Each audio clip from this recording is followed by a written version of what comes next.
E aí, galera do segundo ano, tudo bem com vocês? Sejam bem-vindos novamente aqui em casa. Hoje nós vamos dar continuidade ao conteúdo, nós vamos basicamente ir para o último capítulo do nosso livro né? O capítulo 3 sobre o imperialismo. Não sei se vocês estão vendo aí, tá horrível a qualidade da imagem, né? Ali na página 46. Hoje eu vou dar uma aula sobre isso. Semana que vem tem mais uma e a gente acaba esse conteúdo de imperialismo e acaba, portanto, também o nosso livro 1, tá certo? A gente já se prepara, então, para começar o livro 2, ok? Então vamos lá, vamos começar. Nós vamos falar hoje sobre Segunda Revolução Industrial e imperialismo, ok? Bora lá começar esse negócio. Meninos, ano passado vocês já viram lá nas aulas do Calef, não é? A primeira Revolução Industrial. Hoje nós vamos falar sobre a segunda Revolução Industrial, que é de fato o que vocês vão falar ainda nas aulas de história. A gente não vai falar sobre a terceira e até uma possível quarta Revolução Industrial, tá certo? Nós vamos ficar aqui falando da chamada segunda Revolução Industrial. E por que ela vai acontecer? Primeiro, é preciso entender uma coisa. A segunda Revolução Industrial ela vai se dar no momento de grande desenvolvimento industrial que tinha vindo lá desde 1750, 60, 70, da primeira Revolução Industrial. Os países capitalistas, sobretudo França, primeiro de todos, Inglaterra, mas também França, Estados Unidos, vão acumular capitais, não é? E a partir da metade do século XIX, mais ou menos 1850, vão fazer um conjunto de inovações tecnológicas que vão gerar a chamada Segunda Revolução Industrial, certo? Isso também está associado a um grande aumento populacional na Europa. A Europa vai passar no século XIX por um grande crescimento populacional, um grande crescimento demográfico. E essa galera também vai ter um aumento na qualidade de vida, eu digo financeiramente mesmo, essa população vai ganhar mais dinheiro, o que vai causar, como consequência, um aumento do mercado consumidor dessas indústrias, certo? Sem contar que, além desses três grandes países, outros países vão se industrializar. A gente já falou, na verdade, sobre a industrialização da Itália, sobre a industrialização da Alemanha, a gente vai falar sobre a industrialização do Japão.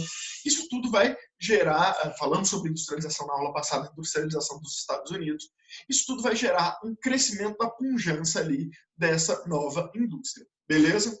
Bom, e o que vai ser de novidade aqui? O que nós temos de inovações tecnológicas nas indústrias? Primeiro, a substituição das fontes de energia. Se vocês lembrarem bem, a primeira forma de energia da antiga, da primeira revolução industrial, era o quê? O chamado carvão mineral. Agora nós temos duas novas fontes de energia.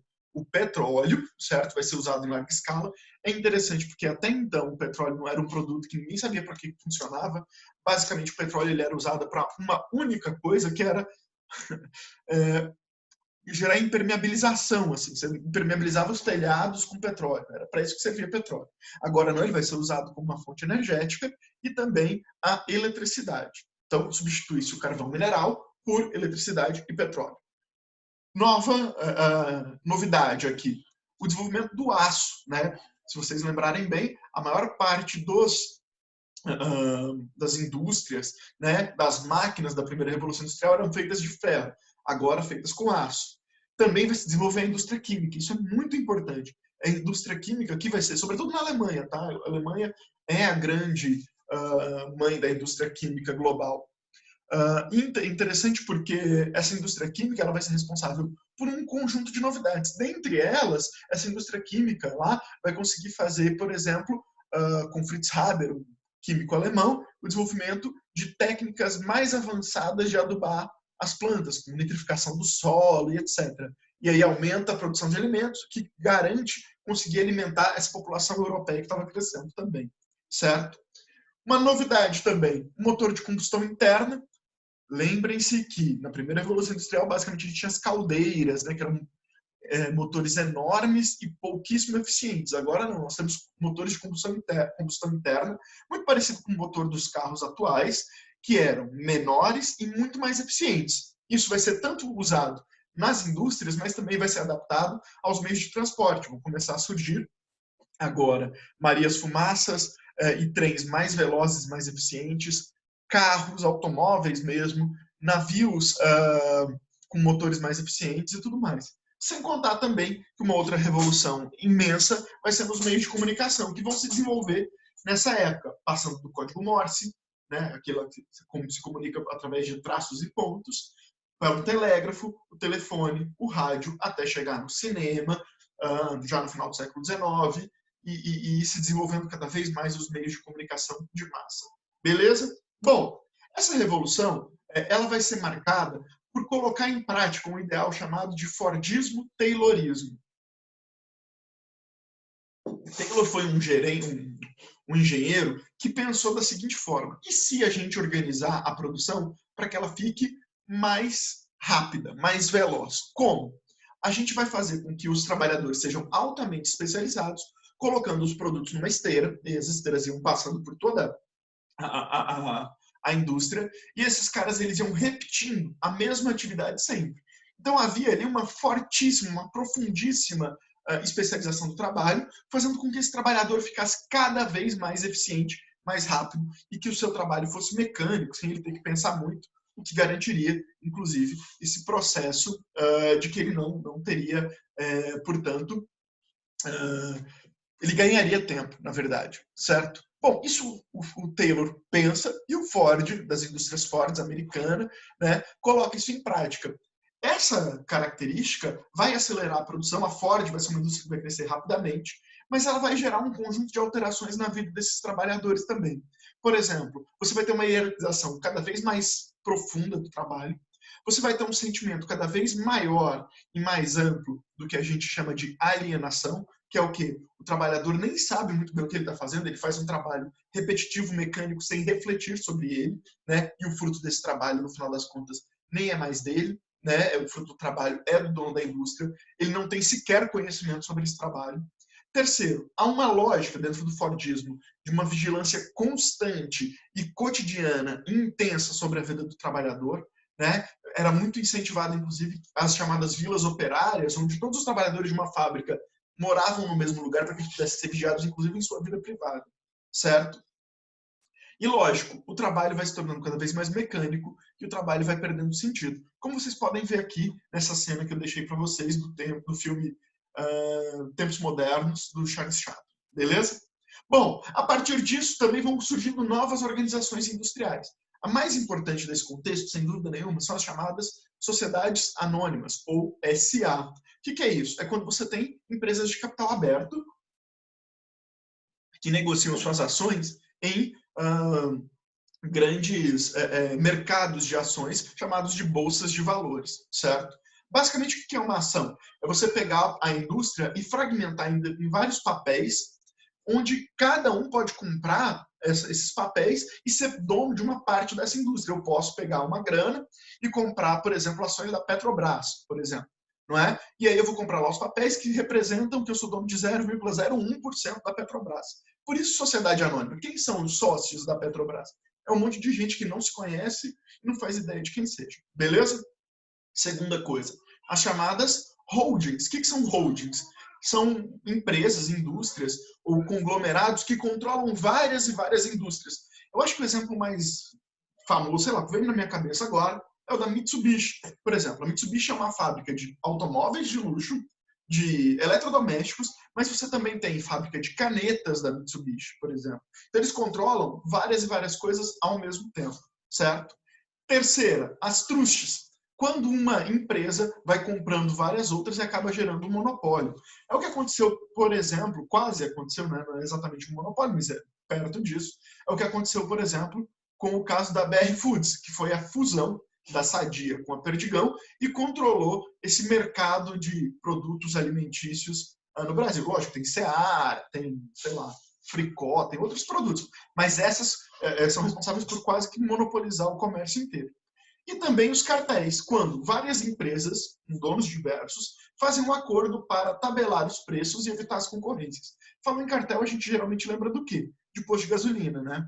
O preço dos postos de gasolina é quase sempre o mesmo. Beleza? Bom, essas características todas, elas vão fundar o que a gente vai chamar de capitalismo financeiro. Esse capitalismo mediado pelas bolsas de valores, pelos bancos que controlam, emprestam dinheiro para que possa fazer produção e especulação financeira e garantir o desenvolvimento dessas novas indústrias, ok?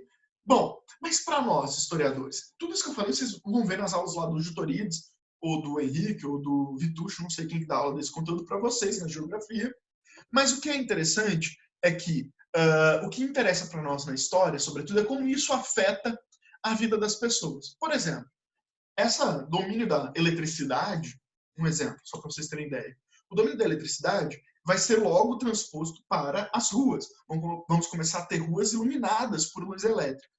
Isso garante uma extensão da vida. Por quê? Porque agora as ruas são bem iluminadas, as pessoas podem sair à noite, começa a surgir a vida noturna, festas, bares, casas de show, noções de boemia mesmo. O que é boemia? É o cara que gosta de viver a vida tomando cerveja com os amigos, nos bares, etc. Tal.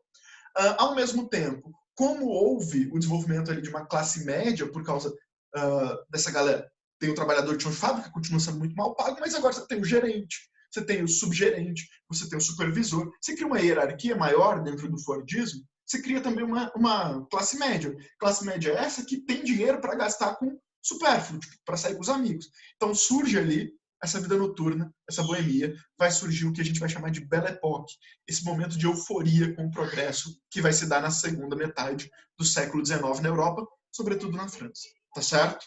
Por isso essa expressão Belle Époque em francês significa bela época. Segunda característica nova, a tecnologia passa a ser inserida na vida. É interessante que no século XVIII você já tinha tecnologia muito foda, assim, você tem as indústrias bombando e tal. Só que essas tecnologias do século XVIII, elas ficavam na indústria. A partir do século XIX, as pessoas começam a introduzir a tecnologia na vida. Primeiro porque agora você vai de bonde, vai de trem, ou vai no seu próprio carro para o seu trabalho. Você chega em casa, você tem luz elétrica. Essa luz elétrica, ela permite o desenvolvimento de um conjunto de eletrodomésticos. Então, a tecnologia também é introduzida na vida cotidiana. E mais do que isso, né? Isso vai ficando cada vez mais radical, tanto é assim que nós hoje somos completamente dependentes, por exemplo, desse objeto, meu celular carregando, desse objeto, certo? Esse objeto, sem ele, a gente não consegue se organizar para nada. Eu estou gravando a aula e estou olhando aqui quanto tempo de aula ainda tenho para falar, toda hora no celular, tá certo? Ele guia a minha vida. Cada vez mais também essas tecnologias começam a facilitar a comunicação e isso leva ao desenvolvimento maior do conhecimento e também até das notícias. Cria-se a grande imprensa aqui e tal. E é nesse contexto, uma sociedade em intensa mudança, que vai ter a necessidade de entender essas novas sociedades. É aí que surge a sociologia. Vocês já sabem disso muito bem. O Hudson, aquele fofinho, já explicou muito bem a relação ali das ciências do desenvolvimento tecnológico no século XIX com o surgimento da sociologia. Beleza até aí, meninos? Então terminamos aqui nosso primeiro tópico, que é a segunda revolução industrial. Olha aí, só o crescimento das indústrias, né? De acordo com os países, né? Só para vocês darem uma olhadinha, beleza? Bom, e aqui a gente fecha essa parte importante sobre segunda revolução industrial. Vamos entrar no nosso segundo tópico do conteúdo hoje, que é o imperialismo ou o neocolonialismo. Olha, existem dois conceitos distintos aqui, o imperialismo e o neocolonialismo. O conceito de imperialismo é um conceito que vai surgir lá na obra do marxista Lenin. Lenin mesmo, o cara que vai ser o líder da Revolução Russa.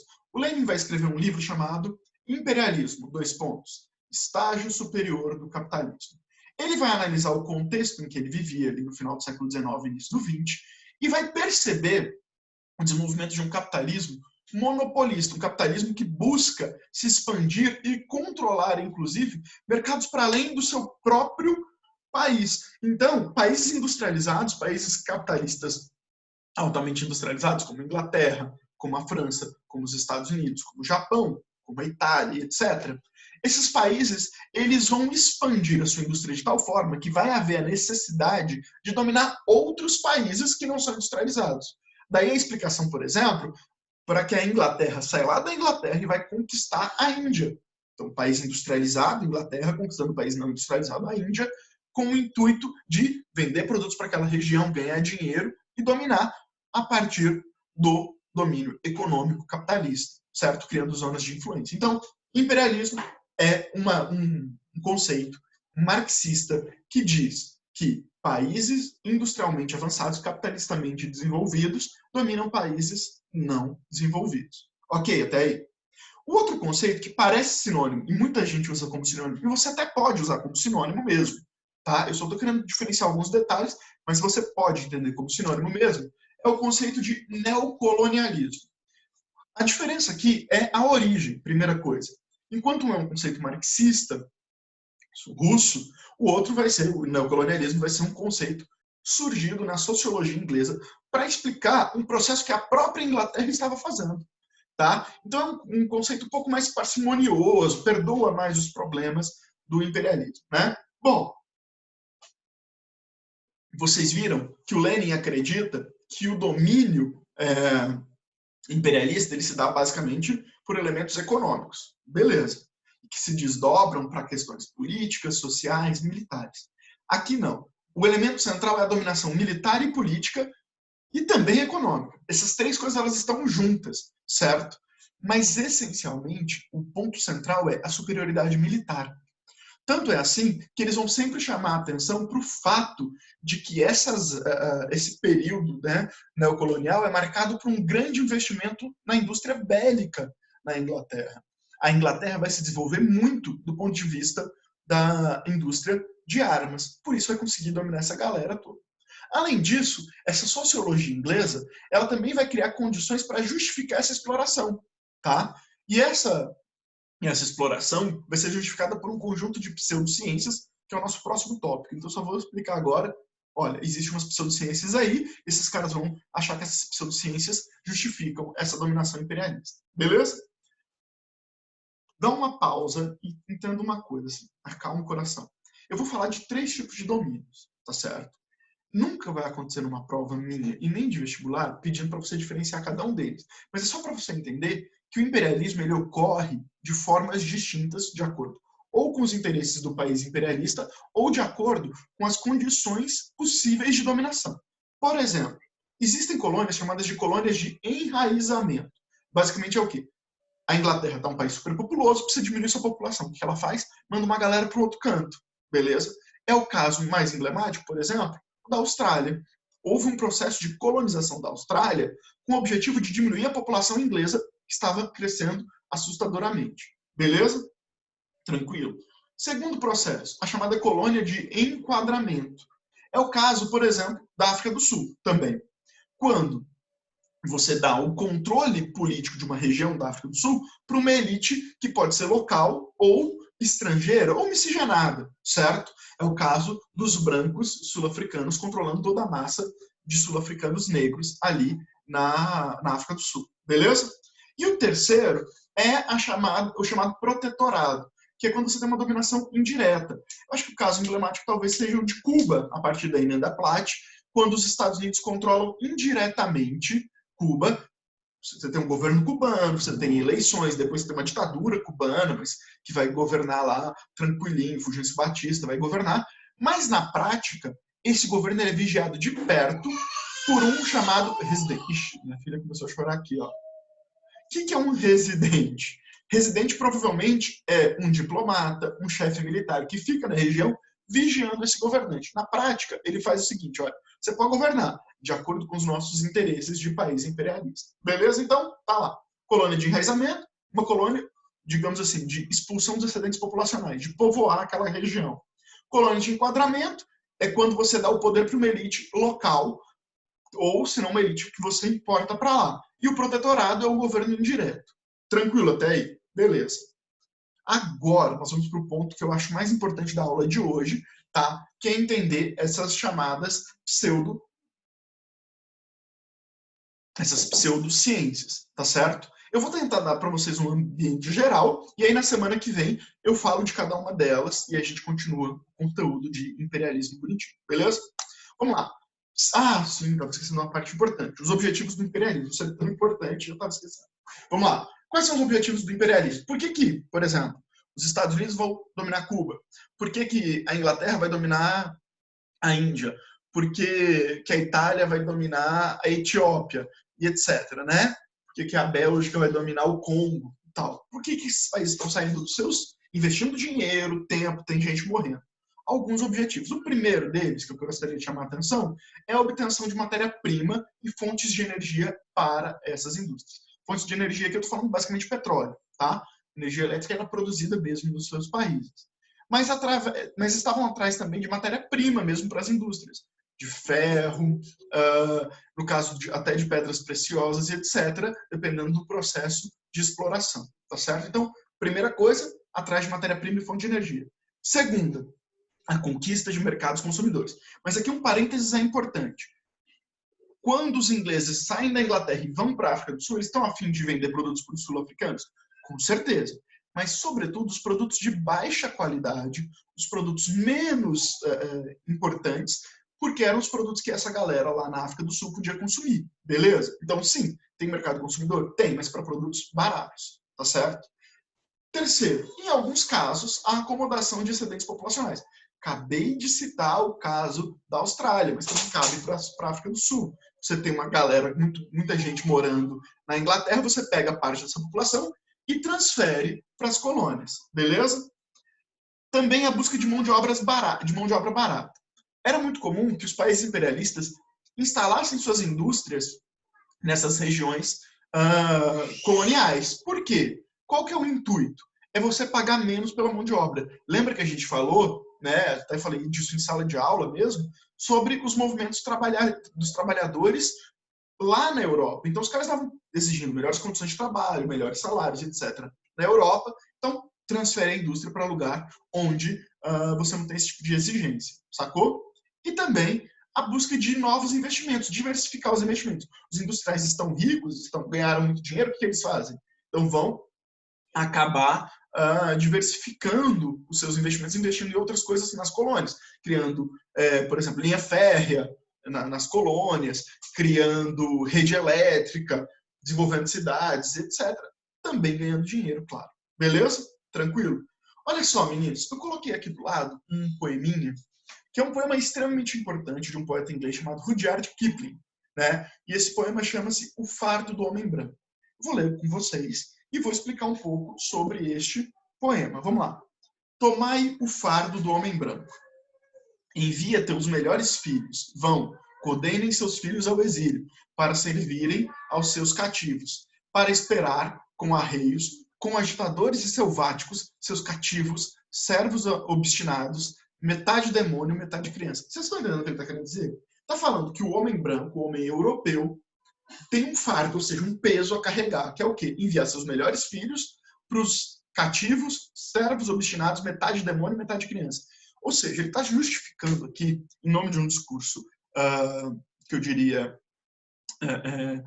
extremamente bizarro mesmo, não é? Racista, o seguinte, que o homem branco ele tem a obrigação, o fardo a carregar de ir para essas regiões levar a civilização. Nós vamos discutir isso muito bem. Só que, em troca, já que ele fez esse esforço pesadíssimo de colonizar esses metade demônio, metade criança, olha como ele trata o africano, o asiático, ele tem o direito de explorar, retirando matéria-prima, garantindo o mercado consumidor, etc, etc. Beleza? Bom, vamos lá, continuando. Aqui um ponto importante para a gente continuar é essa diferença entre o colonialismo do século XVI, lá, quando Portugal vem e coloniza o Brasil, quando a Espanha vai dominar a região do México, da Argentina, etc., e o neocolonialismo do século XIX. Essa tabelinha é muito simples, mas serve basicamente para a gente entender algumas diferenças. Principal região do colonialismo do século XVI, a América. Tá?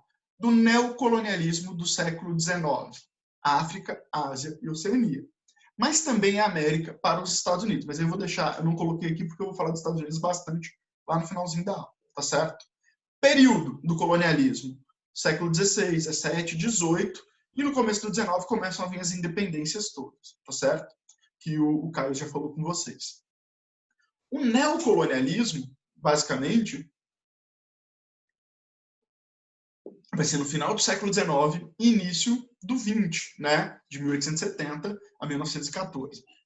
Do ponto de vista do desenvolvimento econômico, qual capitalismo está na base do colonialismo? O chamado mercantilismo ou capitalismo comercial, tá certo? Aquela fase pré-capitalista em que o lucro está associado ao transporte de produtos, beleza? E à forte ação do Estado.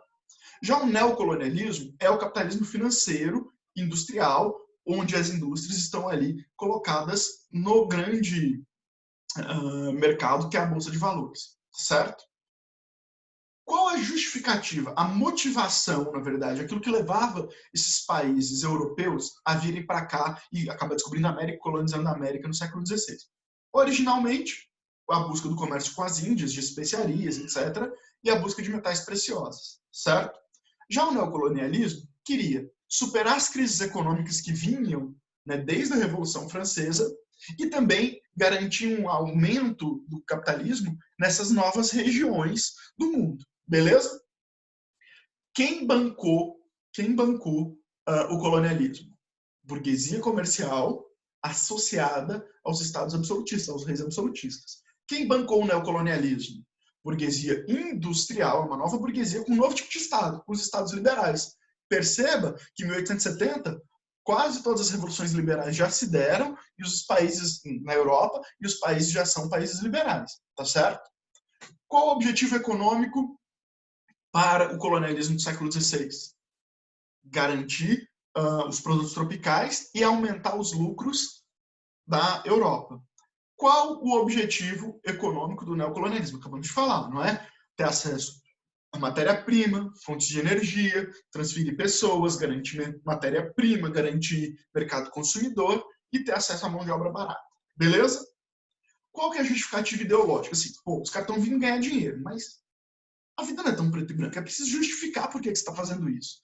No colonialismo do século XVI, isso fica muito claro, por exemplo, na colonização do Brasil, havia uma justificação da expansão da fé cristã.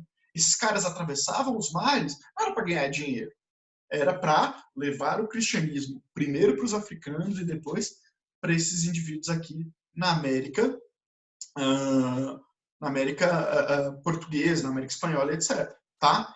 Já o neocolonialismo ele vai se justificar através das pseudociências e da missão civilizadora, que é o tópico da nossa aula da semana que vem, tá certo?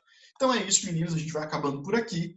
Um abraço, um beijão para vocês. Estou morrendo de saudades. Vamos ter um pouquinho de calma, um pouco de paciência. Essa quarentena vai acabar.